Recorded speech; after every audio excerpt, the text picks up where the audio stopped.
Les combats font rage en Syrie dans la région de Deir ez-Zor. 4 personnes ont été tuées en Syrie lors d'un attentat suicide à Damas. Russes et Turcs ont procédé à des frappes aériennes conjointes à Al-Bab. 71 personnes ont péri durant cette tuerie, un conflit qui a déjà fait 260 000 morts.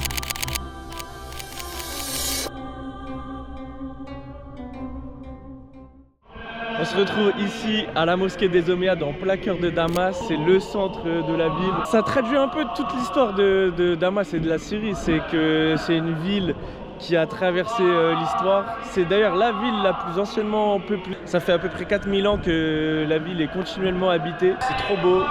La mosquée derrière était anciennement une église. C'est trop stylé. Regardez.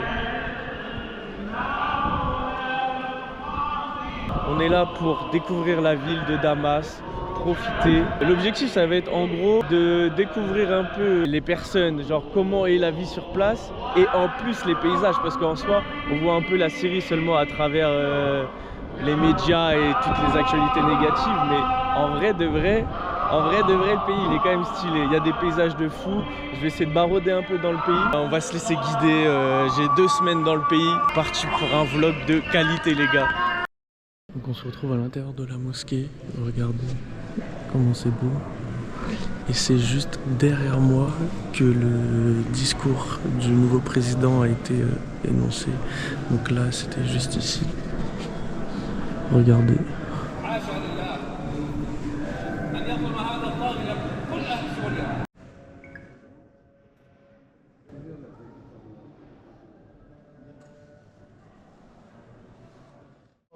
On se retrouve en plein cœur de Damas.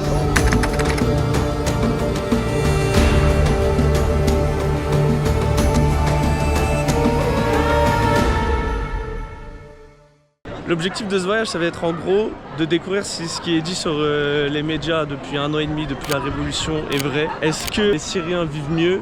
Ça fait 2 jours que je suis arrivé à Damas. On voit que franchement au niveau sécurité c'est archi carré. Les gens ils forcent pas, contrairement à d'autres pays du Maghreb ou du Moyen-Orient, les gens ils forcent pas, ils te proposent, tu dis non, ça arrête de te suivre. Même pour avoir parlé à plusieurs Syriens, globalement ce qui ressort c'est que la vie est mieux. Il y a toujours des gens qui continuent à dire que bon c'est pas forcément non plus la belle vie, mais globalement c'est mieux. Il y en a beaucoup aussi qui nous disent, il y en a beaucoup qui parlent anglais, un petit peu anglais, et qui disent que ils aimeraient bien voyager, mais que malheureusement leur passeport leur permet pas de voyager, que la vie en Syrie reste difficile et qu'ils aimeraient bien voir ailleurs ou vivre ailleurs. Là on est en plein cœur du souk. Ça va aller tester les glaces syriennes, la spécialité fleur d'orange et pistache. Normalement j'ai déjà goûté un peu en France dans des trucs, là ça va être meilleur, mais normalement ça tabasse. Donc ça c'est vraiment une spécialité énorme de Damas, c'est archi connu, c'est vraiment l'institution, Bagdash pour ceux qui viennent. Et regardez comment ça rend, ça fait des rouleaux comme ça. Et du coup après ça fait des glaces. Et c'est vraiment, en fait ça a une texture bien crémeuse comme ça grâce au fait que ce soit tapé. J'ai tellement hâte de goûter, ça va être incroyable. Ça a l'air trop beau les gars. Ça a l'air incroyable. Oh là là, ça va être la régalade. Mes frères, ça va envoyer première bouchée. Ça passe bien à mort. Depuis la révolution, il y a 1 an et demi, dans les médias, souvent on voit que le nouveau gouvernement essaye de faire de nouvelles choses dans les relations internationales, mais dans la politique interne, ça a du mal à démarrer, à décoller. On voit en plus toujours des témoignages de gens à l'intérieur du pays qui disent que la situation s'améliore, mais peut-être pas autant qu'ils le voudraient. Donc c'est pour ça que là, le voyage va être archi intéressant pour voir comment est la situation actuelle. Quel est le ressenti des gens sur l'évolution et à quel point elle est importante? Est-ce qu'ils sont optimistes pour la suite ou est-ce qu'ils pensent que ça va aller? Dans les médias et sur les réseaux sociaux, la Syrie c'est vraiment que de la guerre ou des conflits. Sauf que le pays est très beau aussi, donc on va voir aussi à quoi ça ressemble.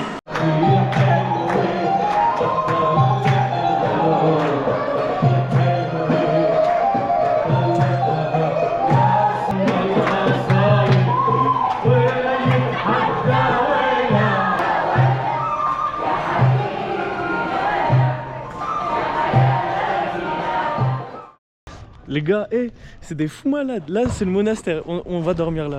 Regardez. Le but c'est le monastère. Eh, c'est n'importe quoi. Oh, et les gars, voyager dans la vie, voyager seulement.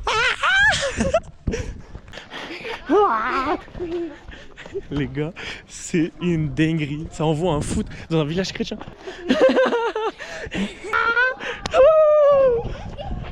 Visca Barça, les gars, il y a des couleurs partout. Les gars, attention à vous, hein. Madrilène, c'est pas pour vous. Welcome to Syria!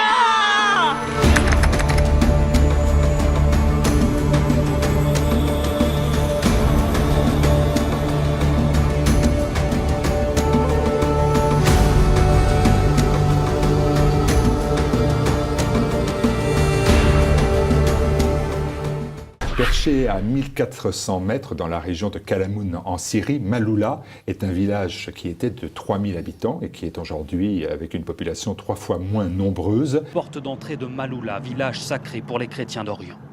Les soldats syriens ont mis 8 mois à en reprendre le contrôle, à grand renfort d'artillerie. Autrefois touristique et animée, Maaloula n'est plus que l'ombre d'elle-même. Une ville fantôme, vidée de ses 5000 habitants. Ouais, les frères, petit room tour du monastère en mode des Girondins. Donc là, on est dans la partie chambre pour accueillir les visiteurs. On n'a pas beaucoup, il n'y a pas beaucoup de chambres, il y en a seulement 5 ou 6. Et donc, on va aller dans la mienne pour montrer un peu à quoi ça ressemble. Mais en gros, c'est 2 petits lits comme ça. Franchement, ville peinte, tranquille. En vrai, ça fait carrément le taf. Hein. En vrai de vrai, ça fait vraiment le taf, c'est carré. Et là, du coup, petit balcon. Mais franchement, la vue, incroyable. Juste au-dessus, derrière le bâtiment, du coup, c'est l'église. On va aller dans quelques minutes là-bas. Ça commence dans un quart d'heure. J'ai trop hâte de voir à quoi ça ressemble. Et dès que c'est fini, on va aller se balader un peu dans le village. Ça va être, franchement, je pense, patate. Ça a l'air énervé. 9h du matin, ça monte dans le monastère. Regardez la folie.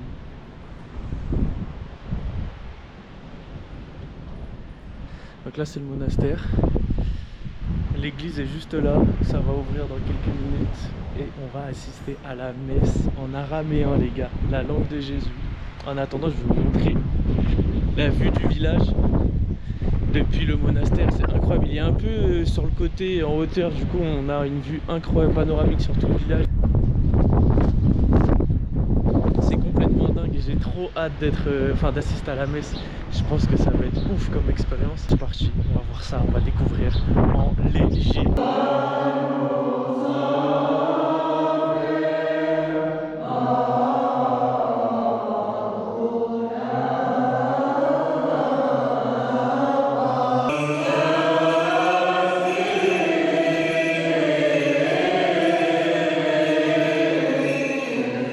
On est bien arrivé dans le second monastère de la ville de Maaloula. Franchement, il est magnifique aussi, regardez. C'est incroyable. Avec le lustre juste là. La télévision d'État syrienne a diffusé dimanche des images du président Bachar al-Assad. À l'occasion des fêtes de Pâques, le président s'est rendu dans la cité chrétienne de Maaloula, reprise lundi dernier par l'armée syrienne. C'est-à-dire t'arrives là, t'as les petits bancs pour célébrer la messe. Et juste ici, on va arriver, elle nous a dit, devant l'hôtel le plus ancien du monde. Alors, la story est 100% folle si c'est réel. Là, on a l'hôtel le plus ancien du monde. Et là, on peut y aller. J'ai demandé pour faire un urbex, apparemment c'est pas possible. Mais ça aurait été incroyable. Et elle va nous faire assister à une prière en araméen aussi. Donc comme ce qu'on a vu dans l'autre monastère ce matin. C'est incroyable. Je kiffe l'ambiance dans ce village, c'est vraiment magnifique.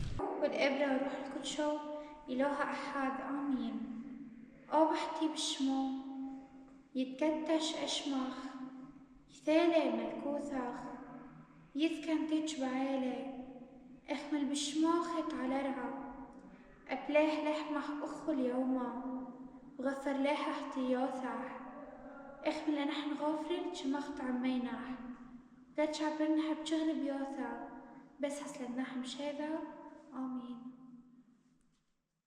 L'hôtel a été détruit à l'intérieur, on voit tout est défoncé. On a des anciens registres ici avec des noms. C'est incroyable, on a des noms de l'époque 2011, vous voyez. Et tout a été laissé comme ça en 2011. Ça a été pris par Al-Nosra en 2013. Les djihadistes de Syrie qui mènent la guerre contre le régime de Bachar el-Assad. Des groupes paramilitaires pour la majorité syriens, composés pour certains d'anciens de l'État islamique ou du front al-Nusra, proche d'Al-Qaïda. Et récupéré environ un an plus tard par les forces gouvernementales de Bachar el-Assad, qui est venu libérer le village de Maaloula du front al-Nusra. Et du coup, c'est pour ça que tout est détruit. C'est que déjà, je pense que al-Nusra avait pris l'hôtel de force, donc ça avait fait des premiers dommages. Et c'est après la guerre entre l'armée gouvernementale de Bachar el-Assad et al-Nusra a tout détruit en fait. Et là, l'hôtel, il est en ruine complète. Vous voyez, rien n'a été réparé. Du coup les gars, on est bien arrivé à notre hôtel en Croatie. Je l'avais réservé sur Booking il me semble. Mais j'ai l'impression qu'il y a un petit problème, je sais pas, l'hôtel il est bizarre. Je sais pas, ça ressemble pas trop aux photos. Genre je suis arrivé, on dirait un terrain vague alors que sur les photos c'était trop bien. C'est qu'on la rêve de toute heure. Juste après Maaloula, on se retrouve dans les montagnes syriennes un peu plus au nord de Damas. Maaloula était 1 heure au nord de Damas, là on est encore 1 heure au-dessus de Maaloula. On est dans un deuxième monastère, Dar Moussa, et on va dormir dans les chambres qui sont juste derrière. C'est un peu un monastère avec une vie en communauté où ils accueillent les gens gratuitement, ils font des tips, mais rien n'est obligatoire. Et c'est de l'entraide, les gens font à manger, la lessive, le ménage. Il y a beaucoup de Syriens qui viennent aussi en retraite spirituelle ou quoi ici. Et on a les sœurs et les prêtres qui sont ici pour toute l'année pour assurer la vie quotidienne, on va dire. Il y a une petite église aussi avec toutes les prières. Donc on nous a dit que ce soir on allait en avoir et demain matin aussi. C'est une expérience de fou, franchement. Niché dans les montagnes de Syrie. Et il y a un autre monastère tout en haut. Normalement demain on va pouvoir aller le visiter. Je vais vous montrer ça. On passe à travers les draps. Et on a un deuxième monastère tout là-haut. Donc on va aller normalement pouvoir le visiter avec une sœur demain matin. Ça va être juste incroyable. Je passe à travers les draps, j'espère que je ne vais pas me faire gronder. On s'attrape plus tard pour tout découvrir de cet endroit, ça va être incroyable. Ciao, ciao. On se retrouve dans les montagnes de Syrie. On a dormi au monastère juste là-bas, derrière Moussa. Et on va visiter ce monastère-là, juste ici, qui est réservé pour les sœurs. C'est incroyable, regardez le paysage. On est perdu dans les montagnes de Syrie. C'est incroyable. Normalement, il est fermé au public. On a une sœur qui a bien voulu nous ouvrir les portes, donc on va aller voir tout ça à l'intérieur. C'est du contenu exclusif, les gars. Oui. Non, c'est pas... C'est la grotte dans laquelle l'un des derniers ermites qui ont vécu dans cette vallée a vécu. Mais en chapelle. Waouh! Attention.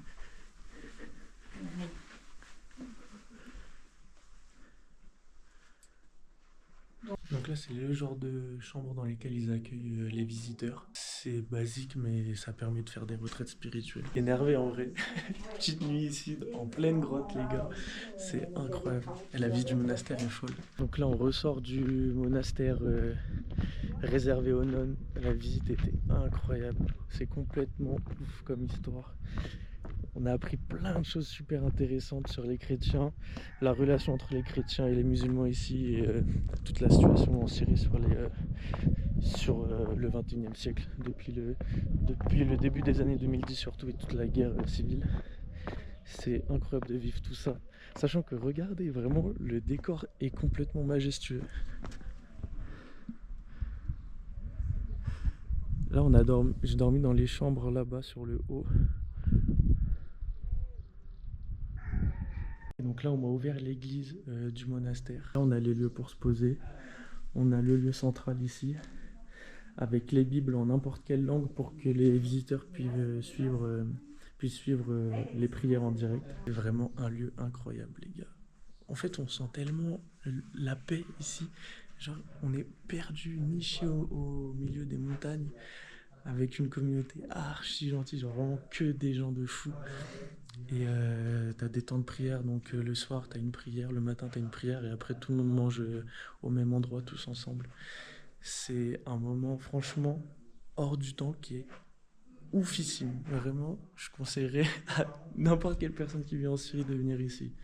C'est fou. Et pour la petite anecdote, quand t'arrives là, t'as un petit salon avec un petit chien. Regardez le mur. L'entrée du monastère, elle est là. Faut se baisser comme un dingue pour pouvoir rentrer dans le monastère. Et après, tu accèdes à toute une grande cour où il y a tout le monde là-bas. C'est fou. La chambre dans laquelle on est logé ici, c'est des espèces de dortoirs comme ceci. Avec, regardez la vue. C'est complètement insensé. Moi j'ai dormi juste là, vous voyez, tout le bordel. J'ai dormi là, je me suis régalé.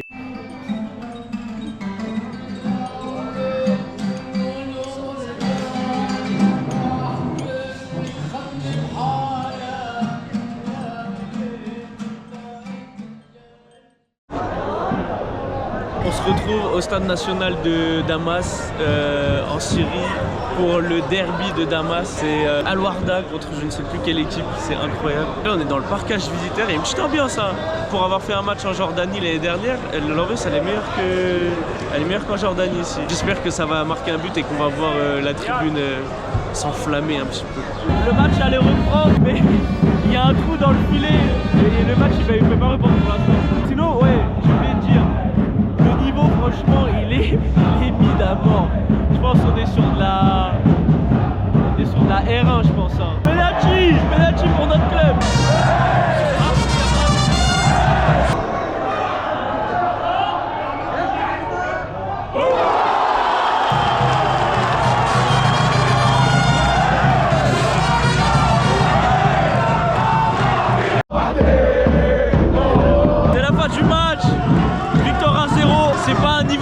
Mais l'expérience est hilarante. Allez voir un match de championnat syrien, grosse dinguerie.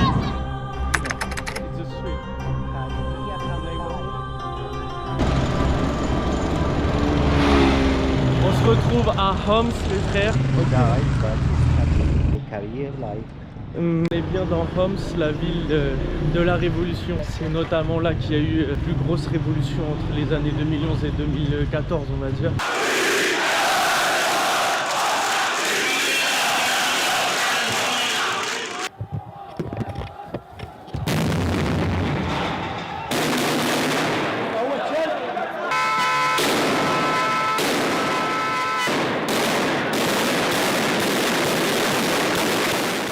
Notamment parce que c'est la ville qui fait la jonction entre le nord et le sud. Du coup c'est là où il y a les plus grosses émeutes, les plus grosses révolutions. Bachar al-Assad a beaucoup bombardé. C'est pour ça que on va voir tout à l'heure que beaucoup de bâtiments ont été détruits malheureusement. Vraiment il y a des quartiers entiers qui sont en ruine. C'est effrayant. Je crois que c'est la ville qui a le plus subi les bombardements et qui en a gardé le plus de séquelles.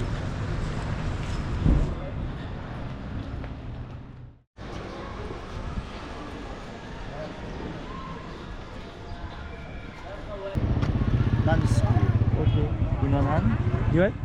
Salut les gars, on se retrouve sur la route pour aller à Palmyre. On est parti depuis Homs ce matin. On est avec notre ami.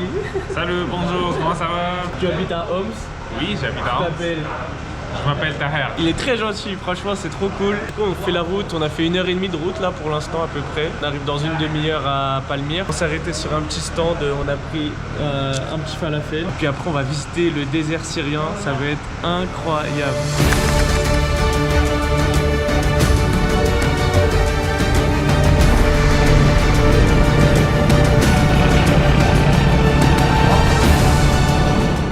On est bien arrivé à Palmyre les frères, on va aller visiter les tombeaux et tout ce qu'il y a autour. Palmyre, à savoir que c'est une ville qui a été construite ici, en plein milieu du désert. Une grande ville en plus, hein. Je me rendais pas compte mais je viens d'arriver, franchement c'est une grande ville.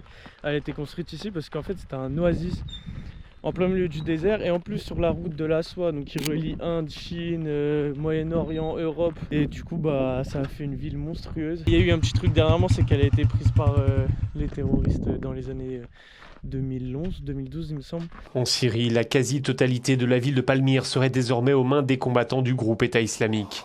D'après la télévision syrienne, l'armée de Bachar al-Assad et les miliciens pro-gouvernementaux se sont retirés ce mercredi soir de la cité antique. Et du coup plusieurs choses ont été détruites, donc on va aller visiter ça et voir à quel point ça a été endommagé. بالشتاء نار. It's It's cold in the summer and it's hot in winter. Ok. بالمير يلاوش هاي الكلمة التدمرية لكن هي الأولية. Voilà, il reste plus que ça qui est un peu carré. Tout le reste, quand Daesh est venu, ils ont tout construit, genre full ciment au-dessus pour tout casser et qu'il reste plus rien. Parce que selon eux, c'était pas ok quoi. They got the heads, you see? Yeah. Nab'a. Arrivé à l'oasis entouré de chèvres. Énorme. Et du coup ouais, là c'est l'oasis principale de la ville, il y a les gamins qui se baignent. Ça m'a proposé de me baigner, en vrai il y a full plastique dedans, je crois que je vais pas du tout y aller hein. C'est très beau, enfin la couleur de l'eau est magnifique mais je vais pas y mettre les pieds, surtout que je suis qu'en caleçon donc bizarre. En tout cas ça s'éclate, c'est énorme. Franchement mon spot hein, pour le village je pense. Il est 12h30 je crois, il fait 30 degrés, ça tabasse. Du coup on avance un peu dans la visite de Palmyre là et du coup vous pouvez voir derrière moi que Daesh a vraiment tout détruit. Genre là on est sur le temple, j'essaie de monter un peu pour qu'on ait une vue en hauteur. Regardez derrière moi. C'est hardcore, ils ont tout détruit. Il reste genre un arche principale sur le milieu du temple. En dessous l'arche, malheureusement, en fait c'est trop beau mais il n'y en a qu'un quoi. On n'arrive pas à se rendre compte à quel point c'était ouf. Mais en plus c'était il n'y a pas si longtemps que ça. Donc en vrai, il y a des photos encore qui existent. Donc on peut voir à quel point c'était beau. Mais là, quand on est là, on se rend pas trop compte.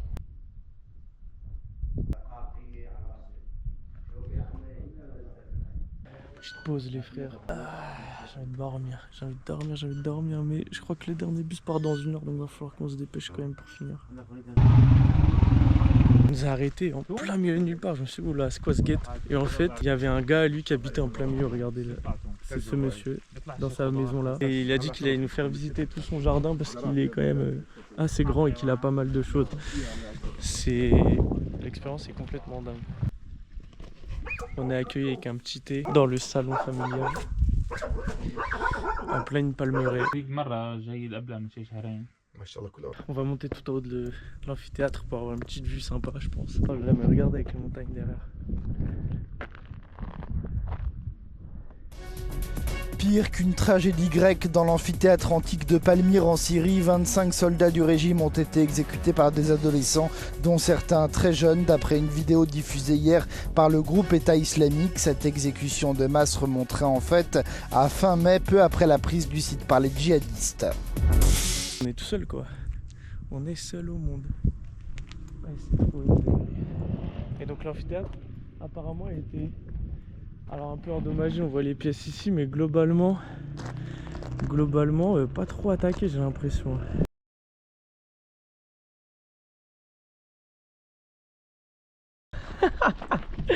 Le mec m'arrose, what the fuck. Pour la show. La fin de Palmyre, à part si on n'arrive pas à s'en aller, ça va être la dernière étape. Il y a un gars qui devait nous amener au bus en moto, il est pas là. Et je crois le bus il part dans 20 minutes le dernier, et c'est vraiment le dernier. C'est dire bon, dernière étape, mais normalement on s'en va de Palmyre. C'était hardcore, complètement fou comme décor. Dommage un peu cassé, mais franchement, étape à faire absolument si vous passez ici. Salut tout le monde, on se retrouve à Tartus.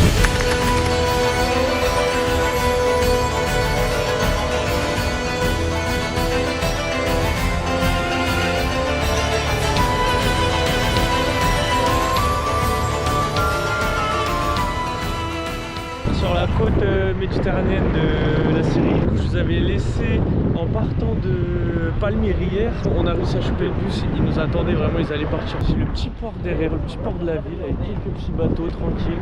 Ça fait trop bizarre de voir des bateaux avec le drapeau de la Syrie. Hi! Hi! شلون اسمك؟ شلون اسمك؟ Amran? Si j'ai le temps demain, je vais essayer d'aller sur une petite île, on la voit peut-être derrière le port derrière, qui s'appelle l'île Arwad. Allons visiter la côte syrienne, c'est parti.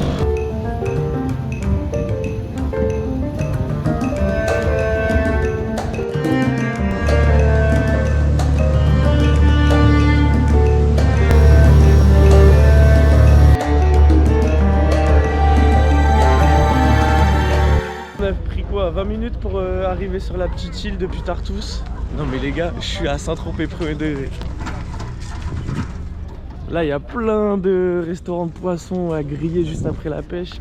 C'est incroyable, mais ça va clairement manger ici. Je me balade dans les petites ruelles et je me dis qu'on va en profiter pour raconter un peu l'histoire de l'île. C'était une île de base où il y avait des gens mais que... Attends, Axel, tu vois. C'était une île de base un peu coupée du monde forcément. Et du coup, les gens qui habitaient ont tryhard à 100% tout ce qui était maritime, donc la pêche, la construction de bateaux et la navigation. Et ils ont tellement tryhard qu'en fait ils sont devenus super forts. Et en plus ils avaient un emplacement vraiment strat sur la mer Méditerranée. Du coup au fur et à mesure de l'histoire, il y a plusieurs grands empires qui ont pris l'île. Donc on a les Perses, Alexandre le Grand aussi qui est passé par là. Et les derniers, les Ottomans, c'est eux qui ont amené toute la culture, donc surtout l'islam. Là, il y a une grande mosquée apparemment juste à côté, on va aller la visiter si on peut. En fait, comment elle est devenue syrienne? Du coup, quand la Syrie est passée sous occupation française, l'armée française qui a voulu prendre part de l'île parce que la position était stratégique comme je l'ai dit, et du coup au moment où ils se sont en allés les Français et qu'ils ont créé vraiment le pays Syrie qu'on connaît aujourd'hui, ils ont rattaché le territoire de la Syrie qu'ils avaient plus l'île qu'ils occupaient militairement. En tout cas le mood ici est trop bon, genre vraiment je kiffe trop, j'ai l'impression d'être en mode vacances un peu style Grèce, Albanie, tout ça. Le seul problème par rapport à ces pays là, c'est que Google Maps ça fonctionne là-bas, ici ça fonctionne pas. J'avoue, je marche un peu au hasard, j'essaie de me rapprocher du point que je vois sur Google Maps. Donc j'espère que je vais réussir à tomber sur la mosquée, sinon je demanderai aux gens, mais il n'y a pas grand monde dehors là, je suis arrivé un peu tôt, il est 9h30. La porte est ouverte, comme ça il n'y a personne, on va essayer de rentrer dedans quand même.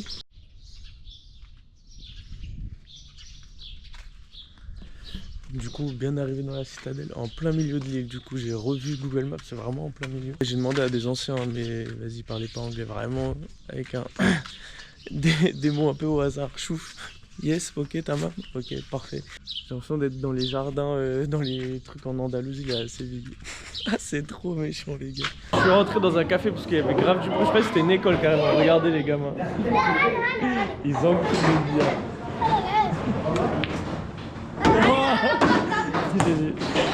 GG, très fort. La Syrie se reconstruit. Franchement, cette petite île, elle est énervée. Ça coupe un peu tout le voyage. Je suis pas en stress dans le voyage. Franchement, il s'est rien passé. Mais tu sais, t'es toujours en mode vas-y, Bélec. Peut-être à risque. Là, vraiment, il n'y a aucun monde. Il n'y a vraiment aucun monde. C'est tellement chill, je suis choqué. Après, ça va graille. Je pense du poisson, du coup, mais j'ai vu des commentaires sur internet sur les quelques restos du port. Apparemment, les prix sont hardcore. Donc, je vais peut-être demander les prix avant. Ça va cela tuer. Gros poisson, je sais pas ce que c'est. Mais en tout cas, on va le tabasser. Oh là là, ça va être violent, les frères. Toujours bien entouré au port. Oh là là. Le cadre, franchement, c'est énervé. Oh les frères, on se retrouve en pleine mer en Syrie. Les gars, regardez, coucher de soleil sur jet ski. Oh yo yo, que demander de plus? When the bed to enter body, all the girls them go shake their body, they go shake their body. Oluwa bona gbogbo na fẹ́ gbogbo na fẹ́ you know the money you take up police. Me, I dey love you, Connie.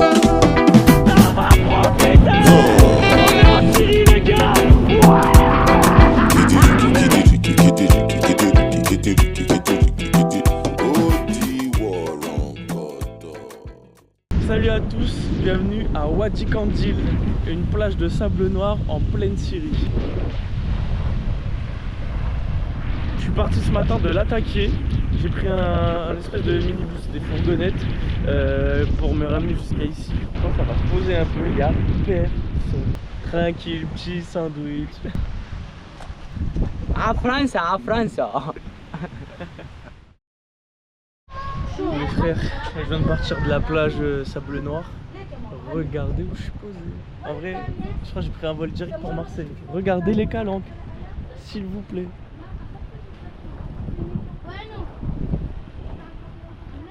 c'est trop beau.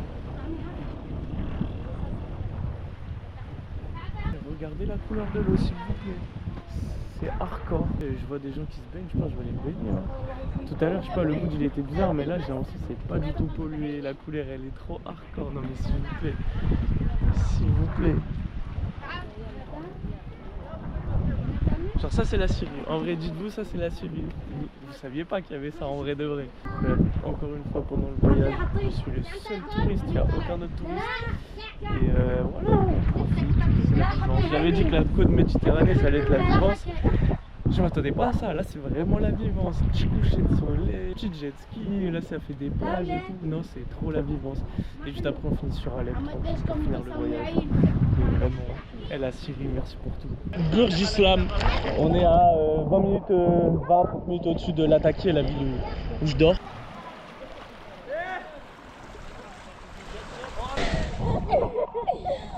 Franchement ça vaut le coup hein, franchement.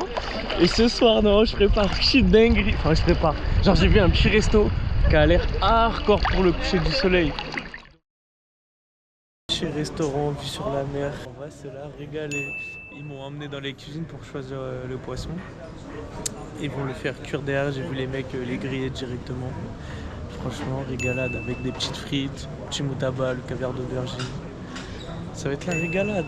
Il me reste 3 nuits en Syrie. Demain, je pars à Alep. Et après, je reste 2 jours à Alep, c'est ça, ouais. 2 jours à Alep. Et après, c'est comeback en France. Hein. Pour l'instant, c'est incroyable, les vacances. En fait, on voit de tout. Je passe par Damas, la capitale. Après, les monastères. Après, ouais, Homs, la Palmyre. Je coupe petit poisson avant de retourner à Alep demain, où c'est la ville. Et il y aura plus de poissons, de produits de la mer. Petit dernier poisson en légende. On va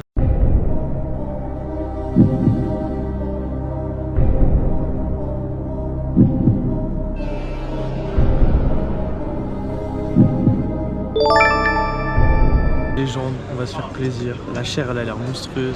Oh non, pas et ça. voilà, ça va se régaler. Hein. Pas aujourd'hui, pas maintenant, pas après tout ce que tu as fait. Bien arrivé à Alep pour la dernière étape de notre voyage.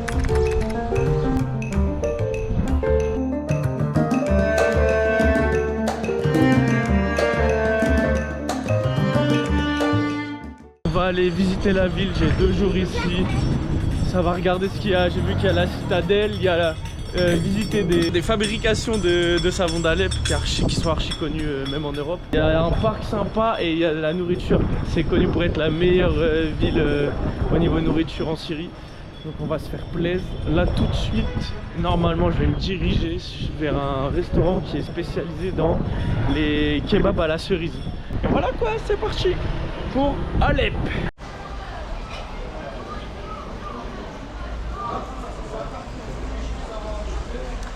Du coup les gars, on se retrouve au resto. Ça m'a mis sur une petite table proche du sol comme un enfant. J'ai pris un petit moutabal, donc caviar d'aubergine. Et là on a le kebab de cerise, donc spécialité d'Alep, du nord du pays. De ce que j'ai compris, ils aiment bien tout ce qui est un peu genre acide dans les plats salés. Et du coup la cerise apporte ce côté là.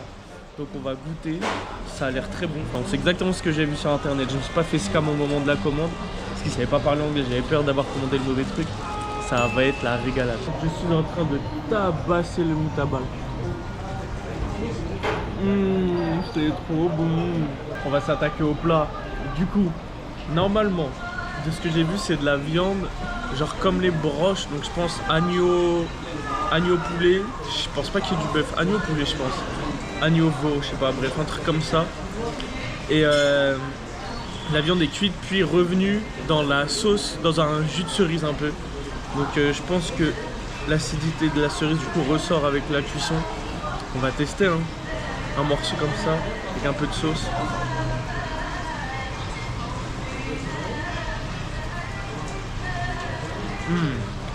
Oh putain, c'est énervé. Oh, c'est énervé. J'ai oublié de dire, et quelques pistaches au-dessus. Oh, comment ça passe bien. Je pense que c'est de l'agneau. Oh mais alors la sauce, oh il y a pas du tout acide finalement. J'ai dit n'importe quoi, c'est pas du tout acide. Apporte juste un petit sucré salé. Dans le style un peu tagine pruneau. Oh c'est énervé. Merci Alep. Merci pour ces découvertes. culinaire. Je pense qu'on va envoyer les 48 heures à Alep, je vais envoyer niveau bouffe. Et voilà, hein. Franchement, je vais me la tuer. Régalez-vous bien en regardant cette vidéo. On s'attrape pour la prochaine étape.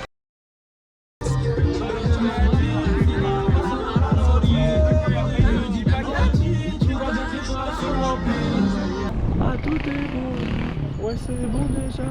Bienvenue au jardin public d'Alep. Je me suis dit, je vais faire une petite vidéo pour expliquer pourquoi ce parc, en plus il est grand, pourquoi ce parc il existe en plein cœur d'Alep. Alep, c'est une ville où vraiment le souk il est gigantesque et tu retrouves tout là-bas. Du coup, quand les Français sont arrivés dans le pays, ils ont voulu un peu dégorger le centre d'Alep et proposer des espaces verts. Ils ont créé ce parc qui est vraiment mignon, genre il est archi bien entretenu. Comme les parcs qu'on pourrait trouver en France avec des arbres taillés un peu en mode artistique, on va dire. Genre c'est cool de voir que des lieux comme ça ont continué à être entretenus malgré la situation du pays. Au fur et à mesure des années, j'ai l'impression que c'est grave devenu une habitude pour les familles ou quoi de venir se poser là et tout. Là, genre là, il y a full famille. Je vois même des couples avec des chiches et tout, genre ça se pose dans l'air, tranquille, petite chicha. Franchement, le mood est bon.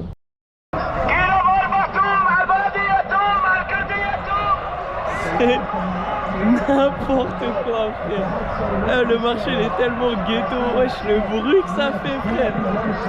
Ça s'arrête jamais.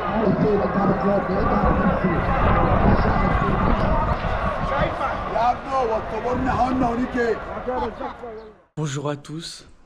On est là pour le dernier jour du séjour, donc à Alep. Première activité de la journée.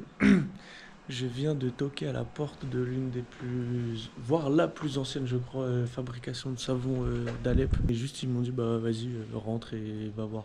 Donc de ce que j'ai vu sur internet, la période de fabrication terminée mi-mars. Et moi, je suis mi-mai, donc je ne vais pas voir des gens en activité, mais ça permet de voir les locaux. Et je pense que je vais prendre quelques savons à la fin, je vais en acheter quelques-uns, comme ça va faire des souvenirs pour la famille. Le bon savon. Ah, j'ai trop envie de me laver. Là, on est dans la maison Jebeili. C'est une ancienne fabrication familiale qui date d'il y a 700 ans. Ouais, de ce que j'ai vu, c'est la plus ancienne du monde, à Alep, mais du coup du monde vu qu'ils font les savons d'Alep. Et en gros, le savon d'Alep, c'est un savon qui est fait à base d'huile de laurier. Et du coup, le prix varie en fonction de la teneur de laurier. Et du coup, ils le tamponnent à chaque fois à la fin avec le tampon savon d'Alep. Et du coup, la fabrication du savon d'Alep, apparemment, c'est la fabrication de savon la plus ancienne du monde. Du coup, le savon d'Alep est l'ancêtre de tous les savons qu'on connaît. C'est même un truc qui est classé au patrimoine immatériel de l'UNESCO. En vrai, dinguerie. Le savon d'Alep est au patrimoine de l'UNESCO. Je viens de sortir de la savonnerie et bienvenue dans le souk d'Alep. Alors le souk d'Alep a une histoire vraiment archi intéressante parce que en gros c'était genre l'endroit principal de la ville. Tu retrouvais tout ici. Genre dans tous les souks tu retrouves tout, mais particulièrement ici apparemment. Et genre c'était un endroit qui était tellement commerçant, genre vraiment il n'y avait aucun autre endroit commerçant dans la ville apparemment. C'était l'endroit d'Alep où toutes les familles d'Alep venaient faire leurs courses, jusqu'à son apogée où toutes les rues combinées du souk faisaient 13 km, les gars, 13 km de souk, c'est indécent. Jusqu'au moment où la guerre civile du coup, en fait ça a été un lieu d'affrontement puisque la place était archi stratégique. Les combats font rage dans le souk d'Alep. La seconde ville de Syrie est devenue l'enjeu majeur du conflit qui oppose le régime à l'armée libre de Syrie depuis plus d'1 an et demi. Le site, classé au patrimoine mondial de l'UNESCO, a déjà été partiellement détruit durant les combats du week-end. Malheureusement, ça a tout détruit. Tous les commerçants ont fui. Hier, j'ai vu quelques impacts de balles dans le souk. Là, j'en vois pas forcément, mais si j'en vois, je vous filmerai. C'était un endroit de guerre et tout a été détruit jusqu'en plus à l'événement en septembre 2012 où il y a eu un giga incendie dans le souk suite aux affrontements. Donc déjà en plus que la bataille a tout ravagé, l'incendie il a vraiment tout tué. Et il y a plein de commerces qui ont été détruits. Que ce soit les magasins plus la marchandise à l'intérieur. Et du coup là, depuis la libération, le souk essaye de se reconstruire, mais tu vois, on voit encore qu'il y a plein de magasins qui restent fermés malheureusement. Là il est 11h30, normalement tout le souk est ouvert. On voit qu'il y a plein de magasins qui restent fermés. Il essaye de se reconstruire, de reprendre vie petit à petit. Mais je pense que ça va être histoire de plusieurs années. Mais il y a quand même des vaillants qui ont réussi à rouvrir leurs magasins. J'ai le seum, regardez où est-ce que je suis. Je suis à la citadelle d'Alep. Normalement c'est un lieu très bien. Justement je savais pas si on pouvait visiter ou pas. Bon bah c'est chaos. C'est complètement chaos. J'ai l'impression qu'il y a genre une venue d'un mec politique ou je sais pas. Je pense vraiment il y avait un dispositif d'au moins 50 mecs armés devant l'entrée. Donc je sais pas si c'est parce qu'il y a un mec important à l'intérieur ou juste ils refont tous les alentours. Là j'ai dû faire tout le tour pour essayer de trouver l'entrée. Donc j'ai pu voir que tous les alentours étaient en train d'être refaits. Donc soit ils la refont à mort et du coup ils protègent avec un dispositif, soit il y a un mec important, bref, je peux pas y aller, c'est un peu chiant. On peut voir quand même que la partie reconstruite du souk est super belle. Ouais, c'est pas du tout la même ambiance qu'à Damas, où vraiment Damas ça va dans tous les sens, c'est full, c'est rempli de monde, genre vraiment il y a full. Là, tu sens que le truc il essaye de reprendre vie, mais bon, il n'y a pas trop de monde, les échoppes elles sont pas toutes ouvertes. Genre t'as l'impression que dès que tu sors de la rue centrale, bah en fait il y a plus rien quoi. Enfin, les rues annexes sont mortes. C'est trop bizarre, vraiment c'est trop bizarre pour un souk. J'espère qu'ils vont réussir à se remettre debout parce que d'après ce qu'on lit, c'était le plus gros de Syrie, voire du Moyen-Orient, enfin Proche-Orient pardon. Bah là c'est pas ce que je vois, donc malheureusement j'espère que ça va se remettre d'actualité.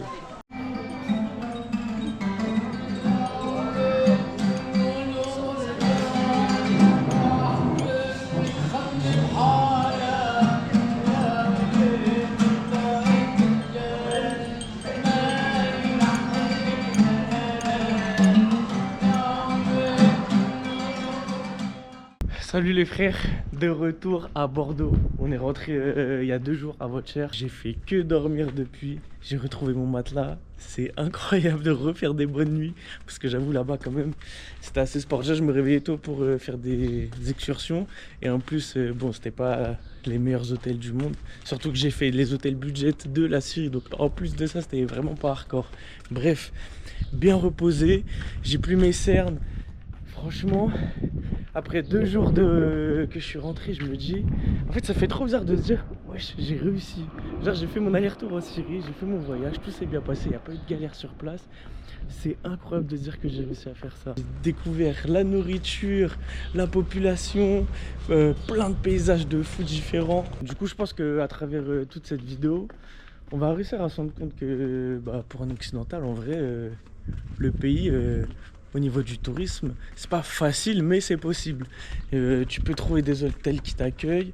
T'es pas obligé de réserver 6 mois à l'avance avec une agence de tourisme ou quoi. Là, j'ai juste pris un sac à dos, tout seul, j'y suis allé et j'ai réussi à faire des choses. L'objectif, c'était pas de montrer que le pays va bien, tout est beau, tout est rose depuis la Révolution, mais voir que les choses ont changé quand même. Le pays est plus ouvert. Avant, avec Bachar al-Assad, je ne pouvais pas visiter le pays, hormis avec une agence de tourisme où il y avait plein d'espions toujours autour qui regardaient comment le guide touristique te disait et tout. Donc c'était pas du tout les mêmes conditions. Là, quand même, les Occidentaux, on a plus de liberté dans le pays. Bien évidemment, je suis pas là pour dire que vu que moi, mes 2 semaines en Syrie se sont bien passées, le pays il est super, la vie des Syriens, c'est bon, depuis 1 an et demi, ils ont retrouvé une vie de fou et tout. Mais ça permet quand même de mettre des nuances sur tout ce qu'on voit dans les médias. C'est ce que j'avais dit au tout début du vlog, quand ça faisait 1 jour et demi que j'étais à Damas. L'objectif de ce voyage, ça va être en gros de découvrir si ce qui est dit sur les médias depuis 1 an et demi, depuis la Révolution, est vrai. Est-ce que les Syriens vivent mieux? Donc ça, je pense qu'on a réussi à le voir malheureusement. Un autre truc, c'était voir la population, ce qu'ils en pensaient et tout. Ça, moi j'ai réussi à le voir, mais la plupart des gens en fait avec qui je parlais, ils voulaient pas se faire filmer, ce qui est compréhensible. Ils sortent d'une dictature où il y avait des espions tous les 2 mètres, ils pouvaient pas parler une seule fois de politique sans finir en prison et se faire torturer. Donc malheureusement, j'ai pas pu filmer beaucoup d'échanges. Il y en a que j'ai pu filmer mais qui voulaient que je garde pour moi et que je pouvais pas mettre dans la vidéo. Mais en gros, j'ai réussi à parler à un panel de personnes archi large. Que ce soit des nonnes dans les monastères, des gens qui travaillent avec le nouveau gouvernement, qui essayent de mettre en place des choses pour faciliter l'intégration des minorités. Même des gens qui travaillent avec des gouvernements occidentaux pour faire des rapports sur ce qui se passe dans le pays. Donc en vrai c'est archi intéressant, j'ai pu avoir plusieurs personnes qui me disent des choses mais avec des points de vue complètement différents. Et en gros ce qui ressort c'est qu'en gros vraiment la plupart des gens à qui j'ai parlé, j'ai eu presque toujours le même discours, c'est que la sécurité s'est un peu améliorée et le truc vraiment qu'ils n'avaient pas avant et que maintenant ils peuvent profiter, c'est la liberté. Donc c'est pas exactement la même liberté qu'on peut trouver en Europe, mais au moins par exemple ils peuvent critiquer le gouvernement, faire des manifestations sans risquer de finir en prison. Et je parlais avec quelqu'un, c'est archi intéressant, qui disait c'est le moment où on peut critiquer le gouvernement avant qu'une situation similaire à ce qu'on a connu puisse réarriver. Ça serait vraiment le pire, c'est retrouver la liberté pendant quelques mois, quelques années et au final revenir à quelque chose qu'on a connu, donc pas pouvoir critiquer le nouveau gouvernement quoi. Donc le truc là qu'ils m'ont dit c'est faut critiquer, essayer de mettre le plus de choses possible dans les débats de sociétaux. Comme ça, on va essayer de tirer sur quelque chose qu'on peut voir dans des pays occidentaux, même si tout ça c'est relatif à chacun, mais c'est forcément mieux de vivre dans une société où on peut critiquer et débattre sur des choses plutôt que sous Bachar al-Assad. Quand je suis à l'envers de lui. Après je tiens quand même à nuancer tout ça, ça c'était le gros sentiment général, mais j'étais en contact avec des gens que j'ai pas forcément pu rencontrer. Ça faisait 1 an et demi que je préparais le voyage, donc j'ai pu parler avec beaucoup de gens, une famille juive, plusieurs familles chrétiennes, j'ai parlé avec des alaouites sur la côte aussi quand j'y étais. Il y a certaines deux minorités qui me disent que eux ils continuent à avoir peur. Il y en a même qui me disaient que c'était mieux avant. Donc c'était pas du tout le ressentiment global, mais je tenais à le dire parce que c'est forcément pas 100% de la population qui préfère le gouvernement actuel ou qui en est content. Ils le préfèrent peut-être à Bachar al-Assad, mais c'est pas pour autant qu'ils kiffent vivre dedans et qu'ils y font confiance les yeux fermés. Non. Bref, tout ça pour dire que on a vu maintes et maintes choses. J'espère que vous avez kiffé, que vous avez pu en apprendre plus sur ce qui se passe en Syrie, sur les paysages. J'ai montré quelques photos là depuis que je suis arrivé. Il y a plein de gens, plein de proches à moi qui me disent ah la Syrie ça ressemble à ça, et ouais les frères ça ressemble à ça. Donc s'il y a des pays que vous voulez faire ou que vous avez peur, renseignez-vous, faites pas les cons, mais si vous sentez qu'il y a moyen, allez-y. Faites les choses bien, contactez des gens sur place, que ce soit des agences de tourisme, des journalistes, des expatriés français si vous en trouvez. Bah, souvent c'est des reporters, mais demandez les choses, voir si c'est possible. Si c'est possible, allez-y les gars. Voilà, c'est tout pour moi. J'espère que vous avez profité de cette vidéo et on s'attrape très vite pour de nouvelles aventures.